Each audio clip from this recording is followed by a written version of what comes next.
Personnel and Finance meeting for April 7th, 2014 to order. Entertain a motion to approve the agenda. So moved. We have a motion. Support. We have support. Any corrections, deletions, changes to the agenda? Seeing nor hearing none, all in favor? Aye. Those opposed? Duly carried. We have arrived at the first opportunity for public comment during the Personnel and Finance Committee meeting. Does anyone from the illustrious public like to address us? Seeing none, moving to committee items. Entertain a motion for the minutes of March 10th, 2014 meeting. Moved it. I have a motion. I have support. Corrections? Changes? Seeing nor hearing none, all in favor? Aye. Those opposed? Duly carried. Financial monthly statements. Jim Latham. Good afternoon, Mr. Latham. Good afternoon, Mr. Chairman, committee members. First item I have on the agenda is the monthly financial statements for the 2 months ended February of 2014. While the benchmark based on the calendar is 16.7%, the expenditure level is at 20%, and there's a couple factors, well, a number of factors, but two factors there would be is we, for the 2 months, we had 5 payrolls instead of 4, so personnel costs are higher than normal, so the benchmark there is 19.2%. In addition to that, the month of February, or the middle month of each quarter, we record the quarterly transfers, which is going to increase the level of expenditures beyond what it would normally be. In addition, at the beginning of the year, as we discussed last month, we have a number of expenditures for annual maintenance agreements, annual dues, and so forth. And entertain any other questions you might have. Commissioners?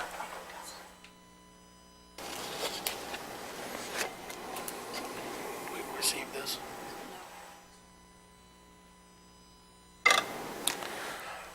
Seeing no questions, we'll move to item C. Finance Budget Amendment Policy 1040, Department Float. Yes, to refresh the memory here, Policy 1040 says that during the year we will make a budget adjustment to account for vacancies in large departments, and that's departments with over 500,000 full-time, part-time positions. And this is based on historical trends where this is to account for vacancies within the large departments. So basically, we transfer salaries and fringes back to a contingency account. And if the department needs additional salaries and fringes by the end of the year, because their vacancy levels were not as high, then we transfer it back to that department. So the calculations for 2014 resulted in over $338,000 that was transferred to contingency. Recommended action is to send this to the full board for approval. I have a motion and support. Any comments or questions? All in favor? Aye. Those opposed? Duly carried. Item D. Item D are two additional, or a number of adjustments, first of which is for the Health Department. And basically, this increases revenue by $166,000, increases expenditures by $166,000. And this is due to two new grants. There's a grant for lead-based paint, $7,500. A new grant for lead outreach and advocacy for $20,000. And in addition to that, there's some changes and amendments that occur from time to time with the State Department of Community Health reimbursement to the Health Department.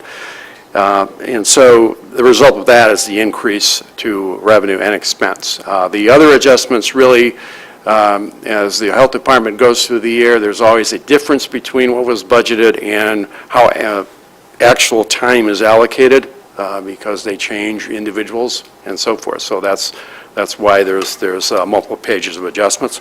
The other adjustment is for an emergency repair that happened to the boilers at the north lawn, and that is expense neutral because we're moving some costs around in the facilities area. Thank you. Moved by Jeff.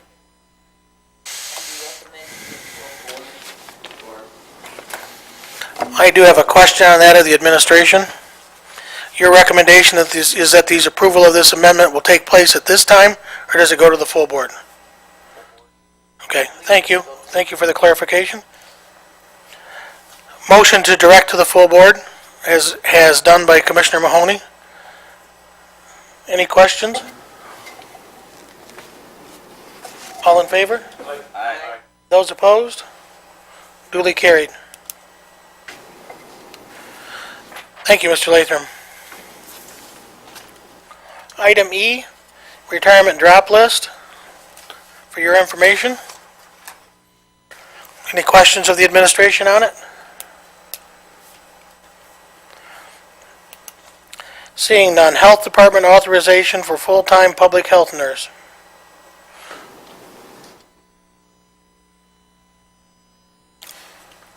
Good afternoon again, Commissioners.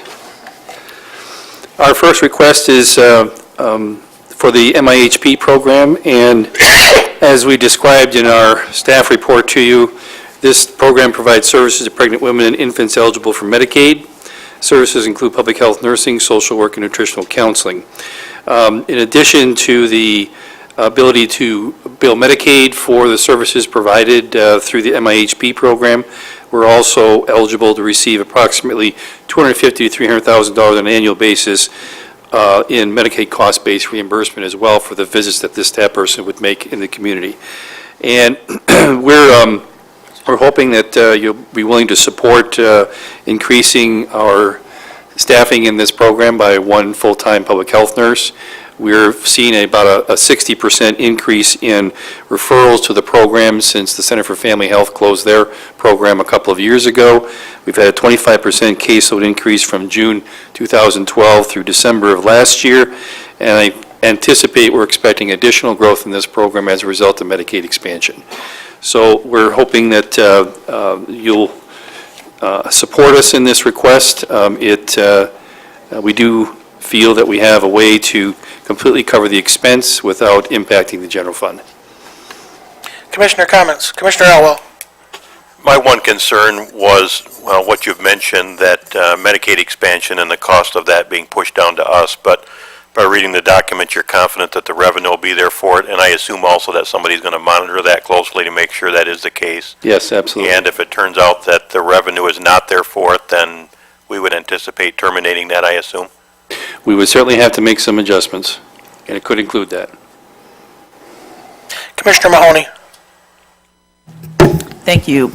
But immunizations are one of the things that we're required to do as a part of being a health department. Is that right? Correct. That is not one of the things we do for the community that is not a part of the public health code. No, the immunization program and the capacity to provide immunizations is a requirement under the public health code. So that thought. Yes. Thank you. Any further questions? Administrator. Richard, if you could, there was concern expressed to me that reimbursement could be slow in coming. Well, yeah, I think that's a legitimate concern. For reasons that are beyond our control, the Medicaid cost-based reimbursement portion of the funding for this program does tend to lag behind. We just received the 2011 payment for that year, this year, so that's kind of a good example. They've had some turnover in staffing at MDCH, which has delayed those Medicaid cost-based reimbursement payments for almost 2.5 years. However, we do have 2 additional payments we're expecting, one for 12, one for 13, and those are at least at the $500,000 level. They're actually more than what we received in 2011 this year. But there is a bit of a time lag. Commissioner Elwell. Just to be clear, when we talk about the immunization piece of the puzzle, that's actually addressed more in the next element, I Correct. believe. Okay. Any other commissioner comments or questions? Seeing none, the motion and support is to direct this action to the full board. All in favor? Aye. Those opposed? Duly carried. Item G. Our second request is related to the immunization program. We currently have a 28-hour-per-week health educator in the program, and we want to increase that person to full-time. There's a number of different functions and responsibilities that come under the Public Health Code with having the immunization program and the requirement to have it. And we have to monitor vaccination rates, we have to assure they're administered. But we also have some additional workload that involves providing guidance to all vaccination providers, monitoring and ensuring our inventory is kept up to date, and we really are kind of falling behind in terms of getting that work done in a timely fashion. More regulations seem to come down with the program pretty regularly as well, as the CDC updates their vaccination requirements and the state adopts those at the local level. The person that's currently in this position is experienced in the program and is capable of adding more immunization duties as we outline in the job description if her hours are increased. And she can assume more responsibilities and relieve the program coordinator to really focus on some of the increasing demands placed on us by the state and the CDC. We are proposing to eliminate a part-time 20-hour-per-week public health nurse position that we have had in the immunization program and have not been able to successfully fill over the past few years. We decided not to go that direction. We decided to increase the health education staffing to meet the needs that we tried to fulfill previously with the PHN position. But that still leaves us a little bit short, if you will, in terms of full funding to cover the position. We estimate it's approximately $17,000, but we're also feeling that we can offset that, or cover that cost, if you will, again, with the Medicaid cost-based reimbursement revenue that we expect to receive this year and every year going forward. So we feel that we're going to be able to cover this. And again, if something should happen and we can't cover it because something changes in Medicaid reimbursement, then we might be forced to have to reduce the position back down to 28 hours. That is a possibility, and we just want to let you know that up front. Commissioners. Commissioner Elwell. Just the same concern as my last comments, which you've covered, but in the document that we got under the analysis and the financial picture, you talk about the Medicaid cost-based reimbursement. Those funds that you're talking about to cover this cost are new funds. They're not funds that are currently assigned to somebody else doing this task. Is that accurate? Yeah, that's accurate. I mean, one thing I should mention with the other position that you've already acted upon is that we will actually increase our Medicaid cost-based reimbursement by having another full-time PHN who will make an average of 4 to 5 visits per day. Every one of those visits is also a Medicaid cost-based reimbursement encounter. So yes, we do. Yeah, I remember reading that in the document, but I just was concerned that this isn't money that's being moved from somewhere else that we already receive it, or from another person to this person. It's going to be new funding that we receive, correct? Right. Okay. Any other questions from commissioners? We're going to still experience the same lag here with... Yeah, the lag occurs regardless of what we do here. Administrator? I just wanted to comment in regard to the lag there, because frankly, I'm in favor of the positions here as outlined. My only concern has been cash flow, and sometimes the lag, if it goes too long, suddenly, like you just said, you know, the last, we have 2 payments coming, $500,000 each. That means we're out $1 million and waiting to be reimbursed. Yeah. While I'm supportive of this, I'm also supportive of, you know, the state paying a little more timely. They surely would not accept it from us if we Right. paid, you know, Yep. a couple years late taxes to them or anything to them. And I absolutely agree with you. I think that the fact that we just got paid for 2011, we're going to continue to push hard to get our back payments in as well. Commissioner Elwell? Well, Mike, you're not suggesting you don't support this because of that, I assume. And what happens if we go beyond the end of the budget year and there's a huge amount hanging out there? How do we deal with that? Well, I do support this, and the answer is, you know, that we would continue to do what we do. We fund it. We have fund balance for that very purpose, Right. for cash flow reasons. Yes, if I can make a I'm not sure what comment. the balance is. Do you know the balance? Make a comment. I was told in the past, at least, the Medicaid cost reimbursement report is due in February of each year, which goes back to September of the previous year. And the intent of the state is to pay that 1 year behind, but instead we're 2 years behind. And you're correct, it does cause some concern from a budgeting standpoint because we're budgeting the revenue and don't receive it till the following year. However, and there's other complications as well. The amount we receive may or may is usually different than what we've calculated, sometimes more. And as we discussed, we can't determine when we receive it. So the issue is that we cannot book this because we don't know what it is into the correct budgeting year. And so we just have to understand that this money is out there. And I would share Mike's concern as well about the cash flow. But eventually we get it. Commissioner Elwell, then Commissioner Mahoney. Just one final comment. I'm a little apprehensive about it for that reason, and I got to believe that with what healthcare is doing, it's not going to get any better for some time. I mean, the financial picture of it with everything they've got going on with it now. And then lastly, does this cause any concern for the audit or not, or is it just an accounting? No, there's been no concern from an audit standpoint. Mr. Mahoney? Thank you.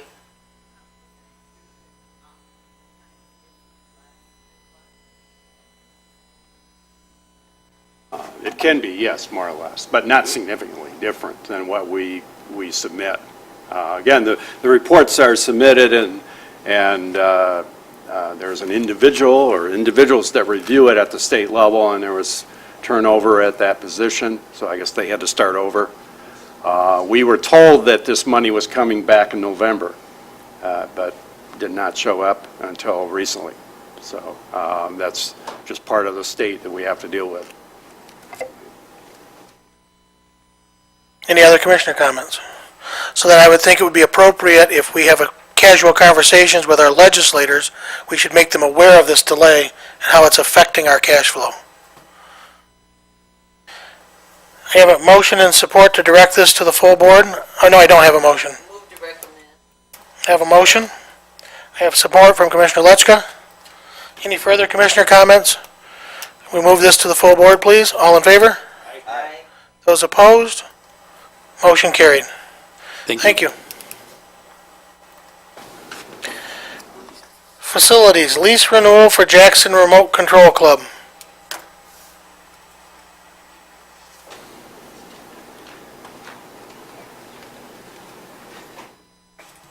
Good afternoon, Mr. Chair, committee members. You have before you a lease renewal request for approval and movement on to the full board. These folks have been using this Hilltop since 1998 under lease, and their lease expired, and we would like to renew it. I have a motion and support. Any commissioner questions? Commissioner Sure. Rice? I believe I read in there, 15-year agreement this is? Correct. Okay, thank you. You're welcome. Any further? All in favor? Aye. Those opposed? Duly carried. Thank you. Thank you. Item I, Youth Center position increase. Good afternoon. I'm requesting to increase .75 FTE secretarial position to a full FTE, utilizing Michigan Department of Education Title I-D dollars to help offset some additional responsibilities that we have to support the free and reduced lunch program, as well as then support the transition from the youth into our secure and residential placement back into the community, helping with re-enrollment in school, community service, job applications, and such. Move to recommend. I have a motion. I have support. Do you have a question, Commissioner Elwell? I do. Have a motion and support. Go ahead, Dave. Jeremy, same question. Is there a delay receiving these funds or not so much as with? Not nearly as much. Jackson Public School is the fiduciary of our Title I-D dollars. The only delay that we have experienced is this last month, basically, in that they're transitioning their finance department over to the ISD, and so there's a backlog right now of some of those invoices. But we have, we utilize them to offset some of our summer school instructors, and we have a good relationship, and it really is rather quickly, not a 2-year process. It might be a month to 2 at the tops. Okay, and then you've got it, that it's an additional 10 hours, I assume, per week. Correct. It's $50 an hour. It's not in here, but that Oh, I'm equals sorry. about 26 grand then to Yes. fully cover it, correct? Yes, it does. And it's renewable yearly. Any other commissioner comments? Mr. Alexander? Jeremy, this combined effort with JPS then and the food service department, but our clients there at the youth center are not receiving the same meals that JPS students are receiving, correct? We're not working with their food system. We are responsible to submit to the state for free and reduced lunch, and there's a new certification that just came out last year. It's a 6-cent certification, and it is requiring additional, basically, paperwork and reports that is coming onto the person that is already there, that support person. She's been doing that, and it's now not being able to give the necessary support to the aftercare and to the transitional part of it. Title I-D dollars are specifically geared towards that transitional piece, and so because of some of these other responsibilities for her, we're able to then asking to give this additional 10 hours for her to work. Working with the schools to get their grades through Power School, which a lot of the schools are using for our transitional kids that may be on aftercare and such. So it's not, I put the free and reduced lunch in, that is our separate thing. That's not a collaboration with JPS. All right. In regard to the actual meals that your people are eating, are they of similar nutritional value, such as the school districts are having, in that there's a tremendous amount of displeasure amongst children, teachers, and parents in our local schools because of the federal mandates being placed? They have reduced the main portion of the meal. They have cut that entree by 50%. They have no the breads and such are of a significant change to what they were used to. However, they can put as many fruits and vegetables on their plates. And lunch service and staff people at our local elementary schools will tell you it is absolutely a tremendous waste with what is being thrown away. Unfortunately, and fortunately, we are still under that same. We are part of the Department of Education and UDAA lunch program, and that's where we do get some reimbursement. I give great kudos just to our kitchen staff that worked hours and hours, and Mr. Baker, the assistant director who oversees the kitchen staff, becoming compliant with that, because it really. We went to some conferences, and basically everybody that oversees and comes and looks at this menu and comes up with this menu are people that are nutritionists and work in this all the time, and that's a side thing of what we do there. So we are in compliant. It's a drastic difference in reduction in calories, trans fat, and sodium. We've had mixed results and mixed comments and feedback from our residents and our staff, but we're still working with that. It is what it is, for lack of a better saying for that. Any other commissioner comments? Seeing nor hearing none, we have a motion and support. All in favor? Those opposed? Duly carried. Thank you. Thank you. Circuit Court DHS Child Care Fund Budget Adjustment. Good morning, or afternoon, Charles. Good afternoon to everybody. Once again, we're unfortunately before you asking for a child care fund budget adjustment. This again is on the DHS side of the ledger to reflect back to last summer. August, I believe, is when we came before you to present a budget adjustment because of caseloads that were running higher in the foster care side of things. Back then, the high point for them was approximately 360 out-of-home placements that were in a variety of different foster care situations. They're averaging right now approximately 330. That number fluctuates on a day-to-day basis because there's changes made between purchase of service and relative placements.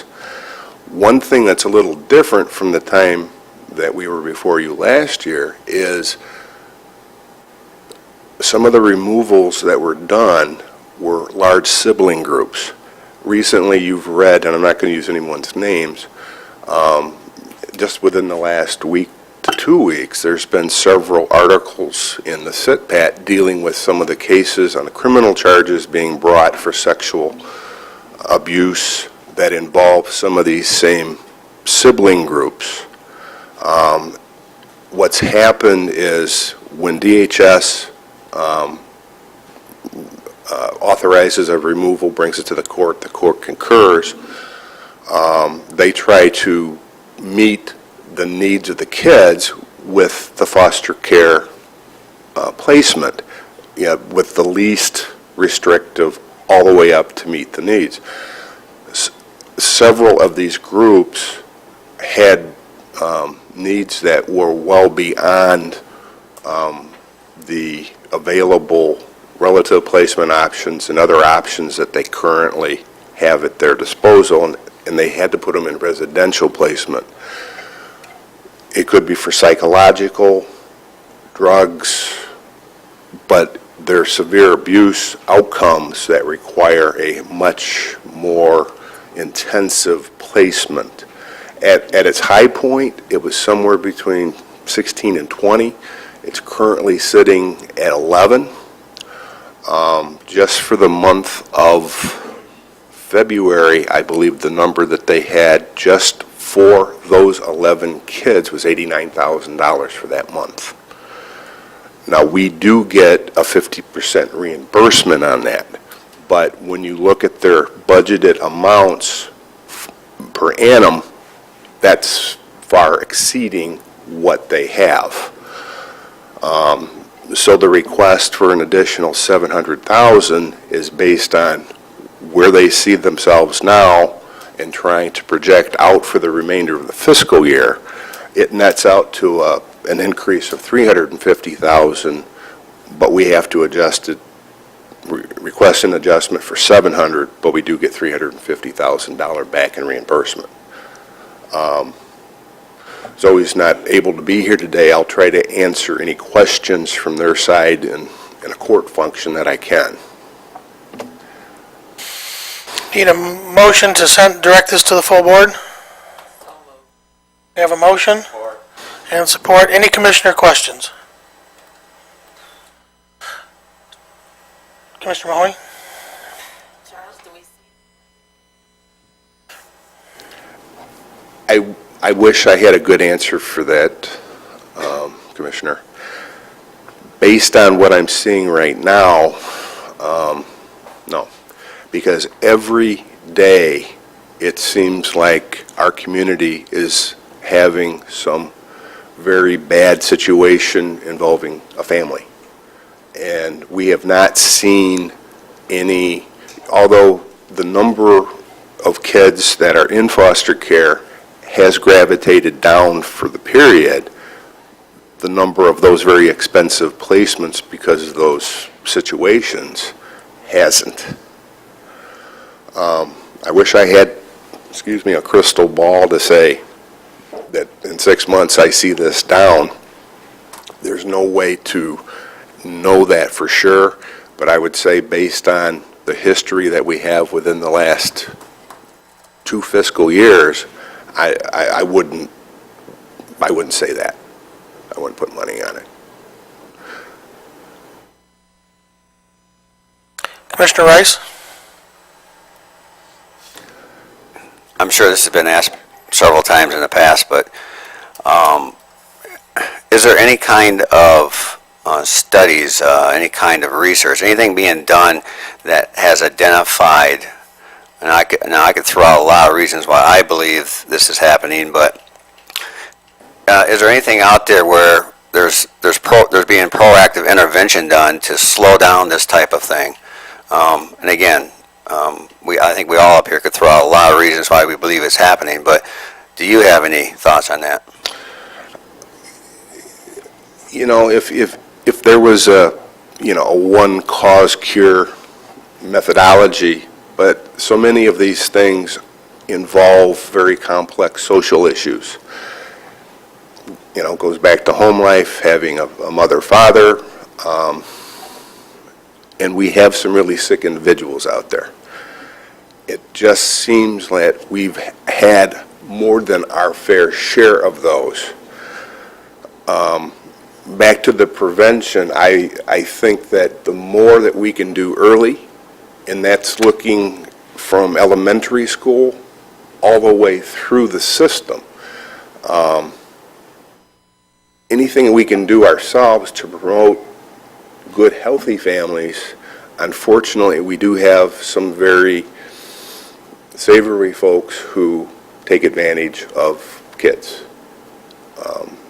But if you ever find a method that we can all come to the table and try to, because none of these are short-term cause effects. These are long-term situations that we get involved with. And from my own perspective of working with kids through the adult system is I think the more positive interaction you can have early, the better off, because there's nothing sadder than to have an adult probation department officer come down and want to meet with one of our juvenile probation officers to compare notes, because they have the father or the mother, sometimes the grandparents, and sometimes it's been a three-generational, and you go back to nature, nurture. I wish I had that answer, but there's no one single situation that seems to fit a mold. Okay, thank you. I have a partial solution, but I'll just leave it at that. It's not legal. Any further commissioner comments? Approve the request for the Child Care Fund budget adjustment in order to recoup 50% of the reimbursement to send to the full board. All in favor? Aye. Those opposed? Duly carried. Thank you, Charles. Thank you. Arrived at other business. Someone want to pay the bills? Motion and support. Any questions or comments? No. Administrator Overton? No, well, I was just, the question arose why Jerry was here earlier, and Jerry had some trucks that he's been trying to buy, thank you, that did not make the agenda. So I'm going to ask for Tuesday night if we could have another standing committee for this, because we really need to buy those trucks.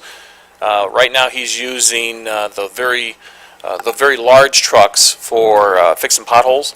Makes it very difficult. I mean, they get the job done, but it makes it more labor intensive with those larger trucks. Whereas if they had a regular full-size truck, they could do the hot patch a lot easier. So he has a couple of those trucks we'd like to move forward, please. So if, with your indulgence, we'll add a standing committee for personnel finance on Tuesday night. Okay.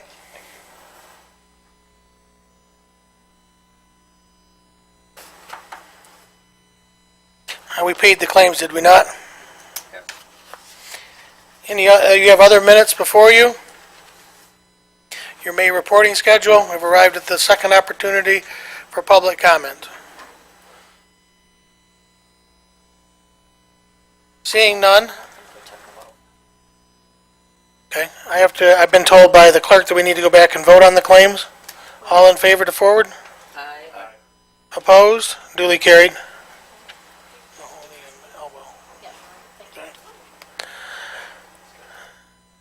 Any committee member comments? Right through it. No, I asked twice and no one came forward. Seeing no committee comments, I want to thank the committee for their indulgence with me sitting here in Phil's chair. I know Phil seems to be a little quicker at this than I am. With that, we're adjourned.